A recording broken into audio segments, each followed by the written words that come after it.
સ્વાગત છે। સુરેન્દ્રનગર એલસીબીએ શોરૂમમાંથી 12 મોટરસાયકલ ચોરી કરનાર આરોપીને ઝડપી પાડ્યો। સુરેન્દ્રનગર જિલ્લા પોલીસ વડા ડોક્ટર ગિરીશ પંડ્યાના માર્ગદર્શન હેઠળ જિલ્લામાં શરીર સંબંધિત ઘરફોડ ચોરી તથા અનડિટેક્ટ ગુનાઓને શોધી કાઢવામાં કવાયત હાથ ધરી હતી। ત્યારે સુરેન્દ્રનગર જિલ્લા લોકલ ક્રાઇમ બ્રાન્ચના પોલીસ ઇન્સ્પેક્ટર જે જાડેજા તથા police inspector J Y Pathan, parole furlough સ્ક્વોડના police sub inspector R H. Zala, Parikshitsinh Narendrasinh Zala, Pratapsinh Sursangbha Rathod, Ashokbhai Ravjibhai Shekhva, Yashpalsinh Dhanshyamsinh Rathod, Aslam Khan Malik, Dashrathbhai Dhanshyambhai Dhadhar, Sanjaybhai Pathak સહિત સ્ટાફ ધ્રાંગધ્રા વિસ્તારમાં પેટ્રોલિંગમાં હોય તે સમયે લોકલ ક્રાઇમ બ્રાન્ચને મળેલ ખાનગી બાતમીના આધારે ધ્રાંગધ્રા શહેરના શ્રીજી હીરો કંપનીના શોરૂમમાંથી મોટરસાયકલની ચોરી થયેલ તે ગુનામાં ગૌતમભાઈ વિજયભાઈ મકવાણા સંડોવાયેલ હોય તે શખ્સ મોટરસાયકલ લઈને ધ્રાંગધ્રા સબ જેલ પાસેથી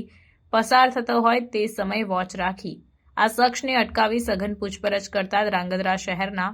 હીરોના શોરૂમમાંથી મોટરસાયકલ ચોરીની કબૂલાત આપતા પોલીસે આરોપી પાસેથી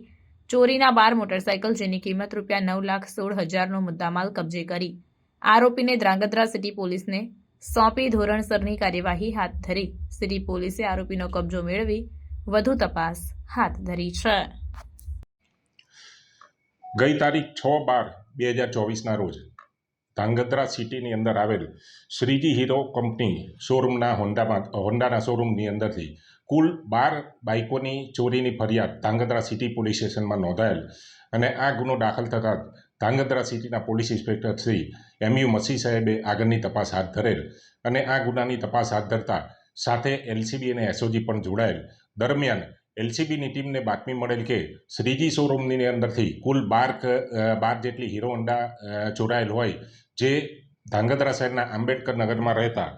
ગૌતમભાઈ વિજયભાઈ મકવાણા નાવે ચોરી કરેલ હોય અને એલસીબી ટીમ તથા ધ્રાંગધ્રા સિટી પોલીસની ટીમ વોચમાં હતા। દરમિયાન ધ્રાંગધ્રા શહેરના સબજેલ પાસેથી આ ગૌતમભાઈ મળી આવેલ અને તેની તર્ક વિકર્થી પૂછપરછ કરતા તે